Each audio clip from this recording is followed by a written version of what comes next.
Hey, this is Mitch from Castro Valley Fitness again. Hope you guys are doing great. I just want to do another short video today about nutrition. The one I did last week on hunger got a lot of great response, so I just want to kind of continue along in that vein. What I want to talk today about is how to feel good about what you're doing with your nutrition. Okay? What we know from a lot of research is when people feel good about what they're doing, they are much more likely to continue doing it. Okay? This is really important.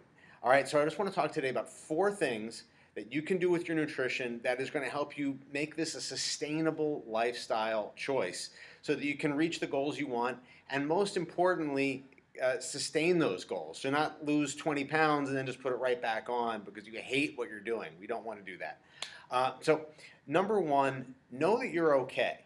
Okay? Everyone has problems with their diet, all right? No one has it completely figured out. And I know a lot of times it feels like you are the only one who is struggling with the issues that you feel like you have.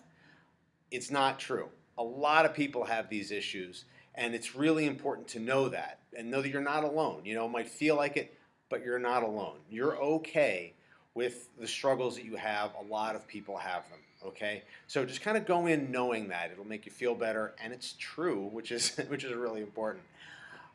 The second thing is be honest with yourself. Okay, be honest with the issues that you have, and be unemotional about them. Just kind of say, okay, I do this. This is a problem. I'm going to make some steps to correct that. Okay, so you know, don't try to fool yourself. Don't try to gloss over issues. Don't try to moralize issues either, okay? Because you have an issue with your diet or your nutrition does not make you a bad person. If you have your diet dialed in, that does not make you a good person. These are just things, you know? So understand that. Understand that there's no good or bad. It's just you're trying to reach a certain goal or do something with your nutrition, and some things are going to help you, some things are going to hurt you. So let's be honest and unemotional about those things, okay? And whatever that is. What we found is that people generally know what they're doing wrong. It's just sometimes making a plan to address those things that is the real issue for people, whether that's emotional eating, whether that's just habit eating. A lot of this we talked about in the hunger video, which kind of really goes over a lot of these types of things. So just kind of understand that. Be honest with yourself, be unemotional with yourself, and just kind of take a step back from what you're doing so you can kind of understand the big picture of it and not be so wrapped up in things. Okay? So that's a crucial thing. Number 3, this is kind of important because, again, we're trying to make this sustainable for a long period of time, okay? Just to work on something and do it for 2 weeks, just to kind of snap back to what you were doing before is not the help we're looking for. We want something that can last for a significant amount of time, hopefully the rest of our lives, at least to some extent. So what we don't want is to put some kind of a massive restriction on ourselves with our diet that's going to cause us to, over time, to resent this, to really hate it. Because what's going to happen is if you just go into your nutrition thinking, I can't do this, I can't do this, I can't do this, eventually you will do that, and it will probably be to a very large extent. If I can't have a cookie, I can't have a cookie, I can't have a cookie, then when the day comes that you have a cookie, you're going to have 10 cookies, okay? So let's not do that. Let's say it's okay to have a cookie every once in a while. It's okay to have a cookie on a Saturday night or whatever. However you need to plan it out. And this is going to be different for everyone, how to kind of structure your diet so you don't feel that kind of resentment. And this is something I've worked on I've tried to work on with a number of our nutrition clients here, is just try to make some plans that will help you in the long run, that won't cause you to resent what you're doing, which is really, really important.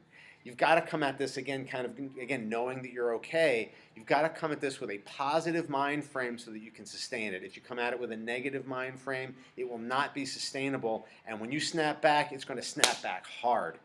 And that's not what we want. Again, sustainability is the key here. And then number 4, this might be the most important thing of all. And it's kind of everything we've been talking about so far today wrapped up in a little phrase. Progress, not perfection, okay? There is no such thing as a perfect diet. There is no such thing as a perfect workout. There is no such thing as a perfect person. What we're trying to do is just get better little by little over time, okay? What I have found is that most people, if they change about 3 or 4 things in their diet, which might not sound like much, but those 3 or 4 things can have a massive effect, a massive positive effect if they are the right 3 or 4 things done with honesty, with kind of an unemotional outlook, without that restriction. Those 3 or 4 things can make a huge life-altering distance that is sustainable for a long way. So don't try to be perfect. Just try to think, how can I get a little better with the issues that I'm having? If I eat too much, how do I get a little better with that? How can I control that? If I'm an emotional eater, how do I control that to make it a little better over the next few weeks and then advance along that way? So these are 4 things that I hope will help you get okay with your diet. Because remember, you've got to be okay with it. Okay, you've got to be okay with what you're going to be doing. You have to be positive about it. I'll always ask people before they're done on a scale of 0 to 10. 10 being I'm going to do this. I'm ready to go. A 0 meaning I'm never going to do this. You got to be an 8 or a 9, and hopefully like a 9.5 before you kind of embark on this. So just kind of ask those questions. Be honest with yourself. Be unemotional with yourself. And you're going to set yourself up for success long term. Okay. If you have any questions about this, if you need any help with this, let me know. You can just email me, Mitch@CastroValleyFitness.com. Thanks for watching. Talk to you again soon. Have a great day.